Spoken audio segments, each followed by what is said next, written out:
Bonjour à toutes et à tous, bienvenue sur Grand Lille TV en ce mercredi 15 mai. Ravi de vous retrouver pour cette nouvelle édition du journal de la rédaction. On démarre comme toujours par vos prévisions météo. Et cette semaine, les journées se suivent et se ressemblent. Pas de grand changement aujourd'hui, toujours du soleil, du ciel bleu partout dans la région, mais ce vent frais de secteur nord-est qui régule l'air ambiant. Sous le soleil, les températures restent tout juste inférieures au normal de saison aujourd'hui, avec 17 degrés prévus pour les maximales cet après-midi à Lille.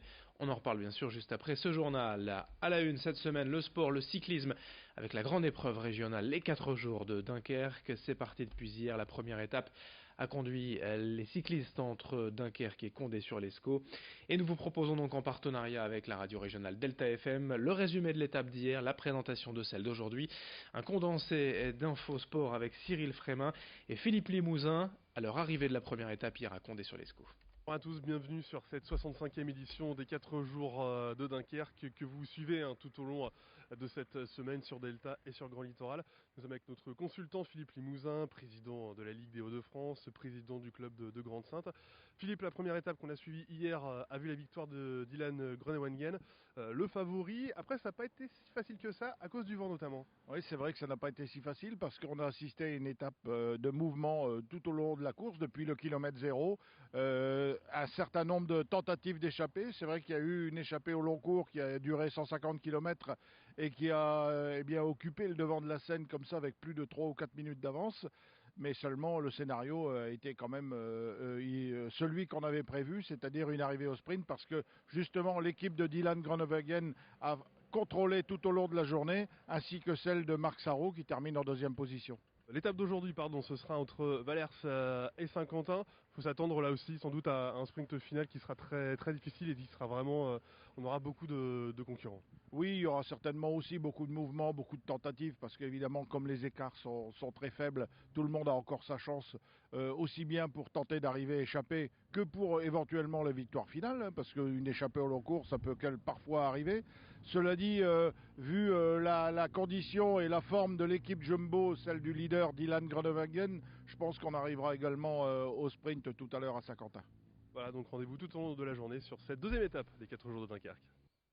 Merci Cyril et Philippe pour ces infos. On vous retrouve toute la semaine donc sur Grand Lille TV pour évoquer les 4 jours de Dunkerque. Autre information en images dans la métropole lilloise, mais c'est un sujet qui pourrait concerner à terme d'autres territoires dans la région.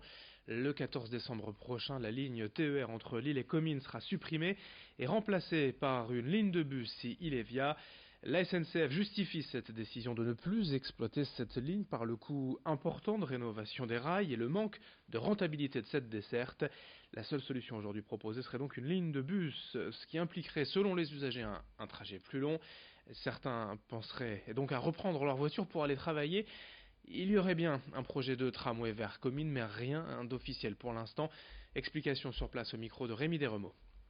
Le problème de la ligne de bus, c'est qu'elle va mettre beaucoup plus de temps qu'une ligne de tramway. Elle sera beaucoup moins confortable, notamment pour travailler. Aujourd'hui dans le train, on peut travailler avec son ordinateur, on peut faire plein de choses, ce qu'on ne peut pas faire dans un bus.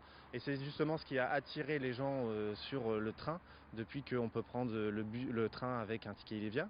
On a aussi la rapidité. Le tram sera beaucoup plus rapide qu'un bus et beaucoup plus attractif. À titre d'exemple, au niveau d'Illévia, les 2/3 du trafic d'Illévia, ce sont les lignes de métro et les lignes de tram. Et les 1/3 restant représente toutes les lignes de bus. On voit vraiment que l'attractivité, c'est au niveau des modes de transport lourd et pas au niveau des lignes de bus. Dans la région, d'autres lignes SNCF sont aujourd'hui menacées de suppression à moyen terme, TER ou TGV. Si vous êtes concerné, les comités régionaux se poursuivent actuellement dans les Hauts-de-France ce soir à Lille, au siège de région, pour faire entendre votre voix.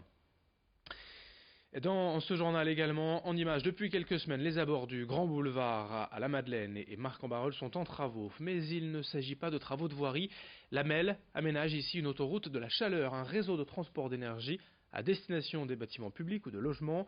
Tout part de l'élimination des déchets par le CVE d'Halluin, le centre de valorisation énergétique. Cette énergie est restituée en chaleur et distribuée à 10 communes afin de pouvoir chauffer les piscines, les écoles ou des appartements. Tout cela grâce à ce réseau enterré. L'objectif est de couvrir 65% des besoins actuels en chauffage et en eau chaude grâce aux énergies renouvelables. Un projet à plus de 75 millions d'euros détaillé au micro d'Alicia Sanfilippo. L'idée, c'est pas révolutionnaire puisque d'autres réseaux de chaleur existent dans le monde et en France, mais 20 km, ça en fait un des plus grands réseaux de chaleur de France. Nous avons levé toutes les difficultés pour alimenter ce réseau de chaleur, répondre à notre plan climat-énergie, c'est-à-dire apporter 50% d'énergie renouvelable dans les réseaux de chaleur et surtout, ce qui est extrêmement important, nous allons faire baisser les factures des concitoyens des 50 000 logements de la métropole qui utilisent le réseau de chaleur pour se chauffer.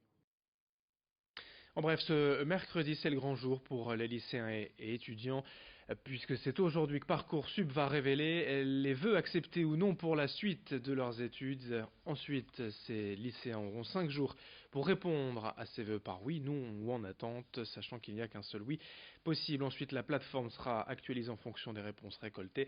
Parcoursup sera particulièrement surveillé cette année suite au dysfonctionnement l'an dernier.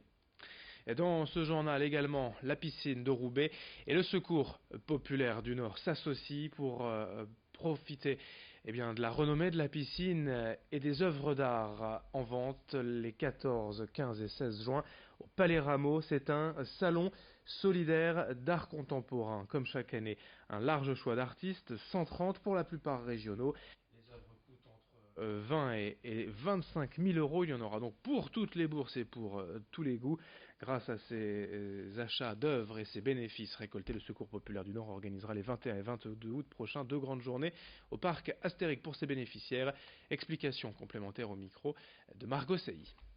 Si vous achetez une œuvre à 50 euros par exemple, vous la paierez 50 euros, l'artiste récupère 25 euros, sauf s'il décide de faire don totalement au Secours populaire, ce qui est possible aussi, et les 25 euros, les deuxièmes 25 euros iront directement au Secours populaire et ça correspond à une journée, disons, pour un enfant. Ça correspond à un billet de train, ça correspond à une participation à une journée dans un parc d'attractions. Si vous achetez évidemment une œuvre à 3 000, 4 000 euros, vous envoyez plusieurs enfants en vacances. Fin de ce journal sur Grand Lille TV. Dans un instant à suivre vos prévisions météo et d'autres infos. Merci de votre fidélité. Très bonne journée à toutes et à tous.